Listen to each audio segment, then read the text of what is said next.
the last line of the movie is whose story will be next. Because there are many more Barker stories in the books we would love to adapt, and many more Barker original stories you haven't heard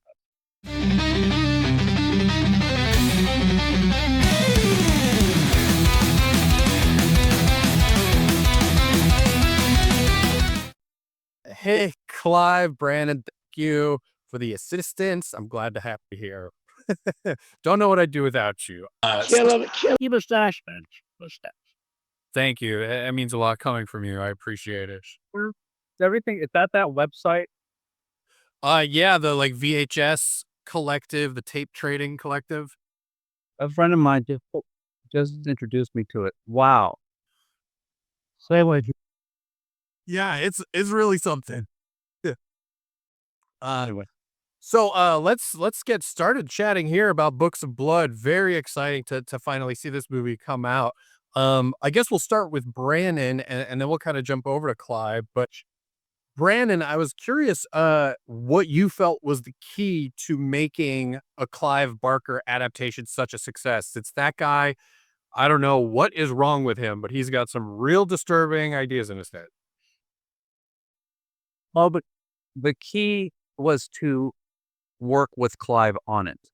The key was to not just take Clive's material separate from Clive, because that's not a good idea. And and I was so lucky and honored to sit in a room when we were coming up with the DNA of this picture, to work with Clive extensively and just have long creative discussions, weekly discussions, kind of deciding what stories would be part of this, you know.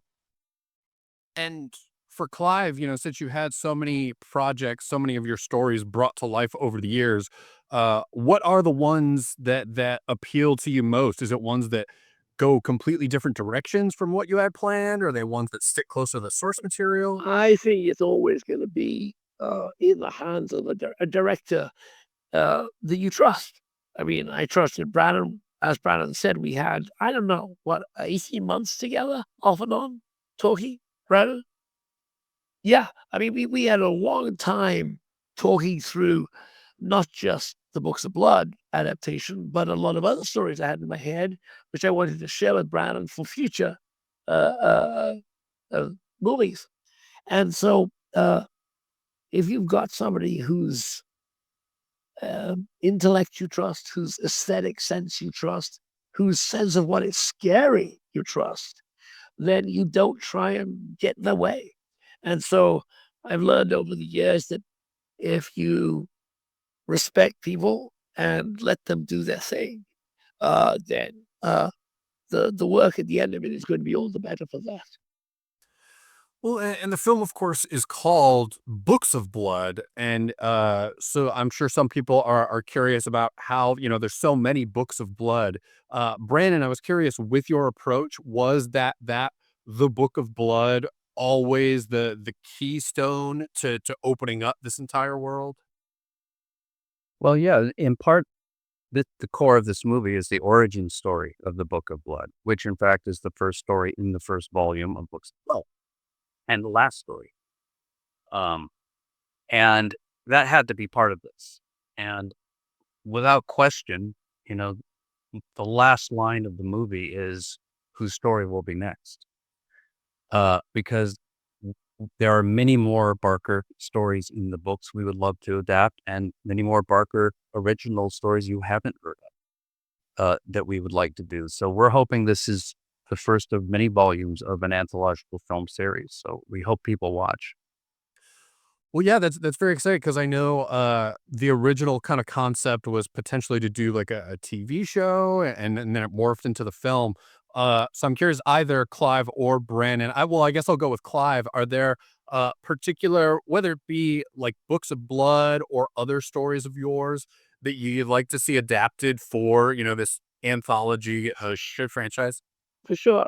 Brandon and I have talked about this over a long period now. I mean, I've created and then he and I have worked together on new stories, plenty of new stories, in addition to the stories of the Books of Blood.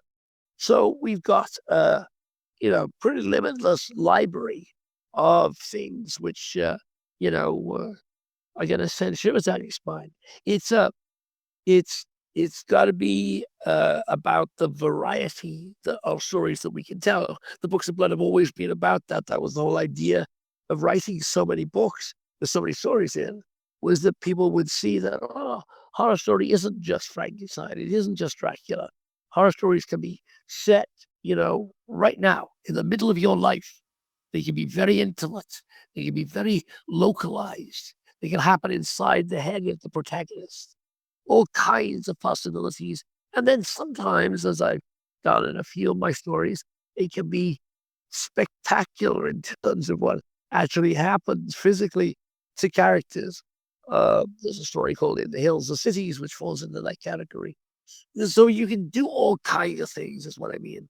And I think that all too often, people who perhaps are not sympathetic to the genre tend to say, "Oh, well, horror, it's all the same." It isn't all the same. Yeah, even within our movie, there are many different kinds of horror presented. There's very psychological, subtle stuff, some physical stuff, which is very intense. And there's some pretty bloody stuff too. So, if you don't like it right now, wait 5 minutes. It's going to be different. Well, and Clive, between Books of Blood, multiple Hellraiser projects, Candyman, like we're frankly sick of you being so popular. So am I. I'm gonna take up writing flower books, I think. Quite kidding. Was curious though, there another project that people have been curious about is there any update on like the Nightbreed TV series that the one you love? Yes, there's a producing the Bible is what they call it, which is I think ironic, but the Bible for the Nightbreed series right now. And that's exciting because that's a series which has been in my head for a longest time. And so yeah, I think we'll certainly see that next year, at least go into production next year. And we have Mike Doherty, who did the the most, which is an awesome movie, Krampus, and then Godzilla. So we've had King of Monsters. So we've got Michael on that. So yeah, I'm very enthusiastic and optimistic about it.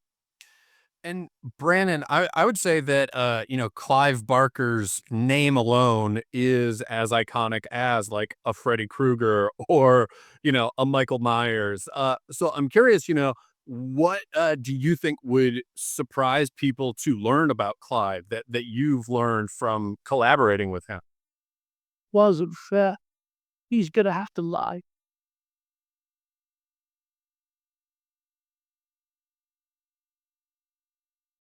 It's I it's what I saw in 1987 when I got my Books of Blood autographed by Clive.